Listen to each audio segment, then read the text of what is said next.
Recording by Rashila Recording Studio, Hasanpur. सिलाबा टूट गेलै दिलाबा टूट गेलै सिलाबा टूट गेलै दिलाबा टूट गेलै कजली फोन करै छै की करिया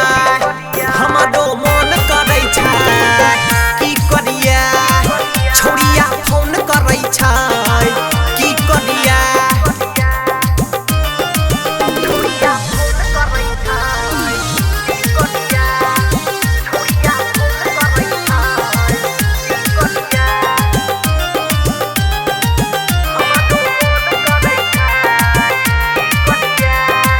ये बस भै गेलै बड़े कपड़े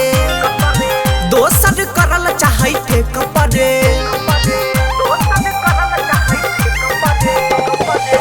ये बस भै गेलै बड़े कपड़े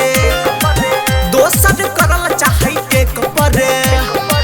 सब कन्फ्यूज करै हमरा यूज करै सब कन्फ्यूज करै हमरा यूज करै दिल में टोन करै छै की करिया हमरो मन करै छै की करिया छोड़िया फोन करै छै की करिया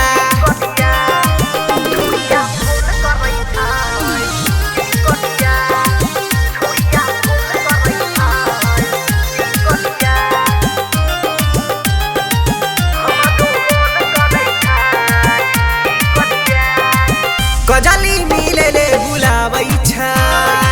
सिलाबा रोजा गरी आबै छै सुन